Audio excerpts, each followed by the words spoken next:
नमस्कार साथियों। आज हम नए मुद्दे पे आपसे बात करेंगे और आज हम डिस्कस करेंगे कि वो विचार जो आपको अमीर बना दे, आपको दौलतमंद बना दे, आपको सेहतमंद बना दे। आज ये जो सीरीज़ है ना सिर्फ आपको दौलत के प्रति भगाने की सीरीज़ है, बल्कि ये सीरीज़ है जो विचारों को आप केंद्रित करके अपने मनचाहे उद्देश्य को प्राप्त कर सकते हैं। अपने विचारों पर केंद्रित होकर और अपने नए विचारों के द्वारा आप मनचाही चीज़ प्राप्त कर सकते हैं। ये जो कहानियाँ हैं, ये जो किस्से हैं, ये आपके अंदर एक प्रेरणा का स्रोत है रहेंगे, प्रेरणा का संचार करेंगे, जिनसे देखकर आप प्रेरणा लेंगे कि हम भी कुछ कर सकते हैं। तो आज एक छोटा सा किस्सा, छोटे से वाक़या आपके साथ शेयर करेंगे और उम्मीद है आप लोगों को पसंद आएगा। ठीक है। 19वीं सदी के मध्य में अमेरिका गोल्ड रश की गिरफ्त में था। जब इस बारे में अफवाह फैलने लगी कि कैलिफोर्निया में सोना मिल गया है और कोई भी फटाफट अमीर बन सकता है, तो लाखों लोग अपनी नौकरियां छोड़कर कैलिफोर्निया पहुंच गए। जाहिर है ज़्यादातर लोग अमीर नहीं बनने बल्कि दिवालिया हो गए और उन्हें वहीं लौटना पड़ा जहां से वो आए थे। विजेताओं में एक लेवी स्टार्स नामक व्यक्ति थे, जो 18 साल की उम्र में अप्रवासी के रूप में अपनी माँ और बहन के साथ जर्मनी से अमेरिका आए थे। जिसने उन्हें अमीर बनाया वह सोना नहीं बल्कि मजदूरों की पैंट थी। जब लेवी स्टार्स ने कैलिफोर्निया के उछाल के बारे में सुना तो वे न्यूयॉर्क में रह रहे थे। सोने की तलाश में उनकी कोई दिलचस्पी नहीं थी। इसके बजाय वे तो उन हजार लोगों को उपयोगी सामान बेचना चाहते थे जो उस सोने की चमक से चकाचौंध कैलिफोर्निया चले गए थे। उन्होंने जर्मनी और अमेरिका में घर घर जाकर सामान बेचने वाले सेल्समैन के रूप में जीविका कमाई। कैलिफोर्निया पहुंचने के बाद एक दिन उन्हें नाखुश ग्राहक के साथ मुश्किल आ रही थी, जो उनके बेचे कैनवास की खराब गुणवत्ता के बारे में शिकायत कर रहा था। वे अपना पैसा वापस मांग रहे थे क्योंकि वादे के मुताबिक कैनवास वाटरप्रूफ नहीं था। स्टार्स के पास उन्हें लौटाने के लिए पैसे नहीं थे।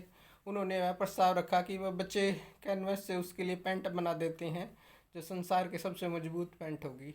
वे लोग मान गए और बाकी इतिहास है। स्टार्स ने जल्द ही एहसास हो गया कि खनिक को ऐसा पैंट की जरूरत है जो काफ़ी मजबूत हो।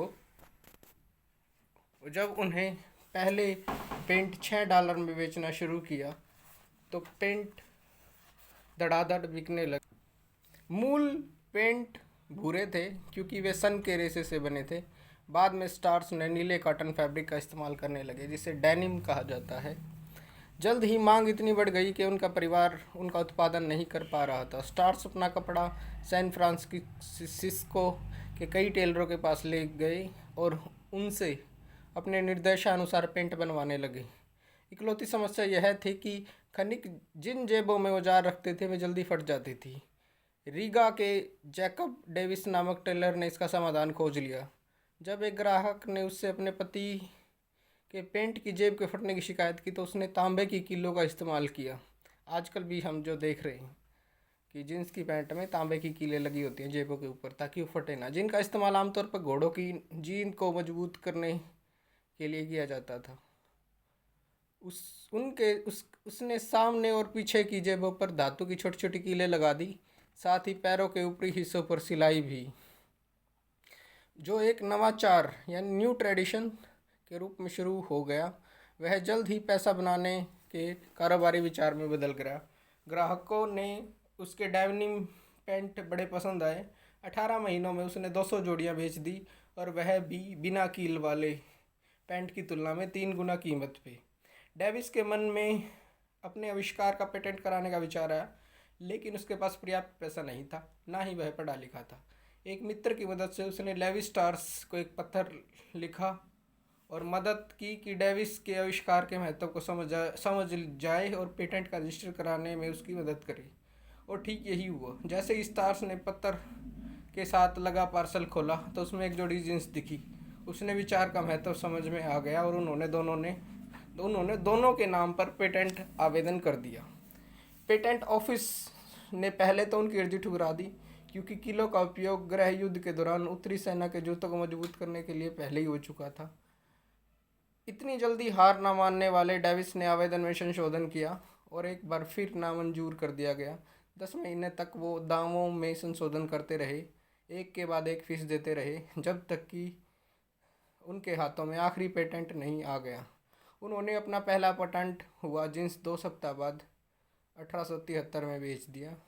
स्टार्स ने डेविस के पेंट का हिस्सा भी उससे खरीद लिया और उसे एक अच्छा घर बनवाने का वादा किया। यह निश्चित रूप से एक अच्छा निवेश था। पेंट इतने ज़्यादा सफल थे कि स्टार्स ने एक फैक्ट्री बनाने का निर्णय लिया जहां इन पेंटों के अलावा दूसरी चीज़ों का उत्पादन ना हो। पहले साल उन्होंने 5800 जोड़ी पेंट और दूसरी चीज़ें किलो के साथ कसवाई। एक साल बाद यह संख्या 20,000 तक पहुंच गई, जिनका कुल मूल्य 1.5 लाख डॉलर था।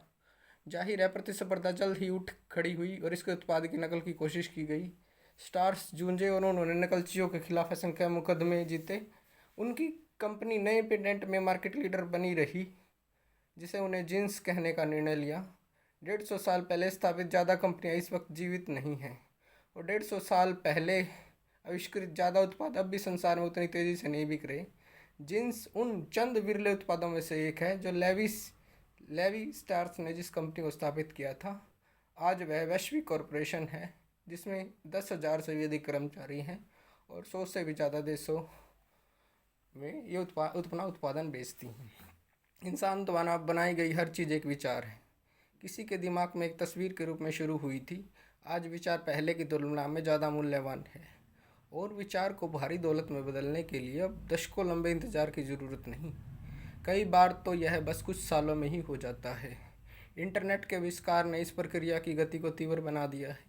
जैसे हम गूगल की सफलता की कहानी पहले ही देख चुके हैं।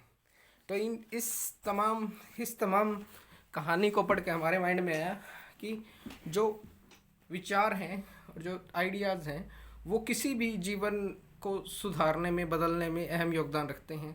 चाहे वो आर्थिक तंगी हो, चाहे मानसिक स्वास्थ्य हो, शारीरिक स्वास्थ्य हो, समृद्धि हो, या किसी भी पक्ष का किसी भी पक्ष की सफलता हो। जब आप वैचारिक रूप से अपने विचारों को उस लेवल तक पहुंचाते हैं और उस विचारों पर भरोसा रखते हैं तो आपको अपने विचारों के अनुरूप ही परिणाम मिलते हैं और हम जो भी सोचते हैं, सकारात्मक या नकारात्मक, उसी तरह से हमें रिस्पॉन्स मिलते हैं और उसी तरह से हम अपना जीवन बनाते हैं।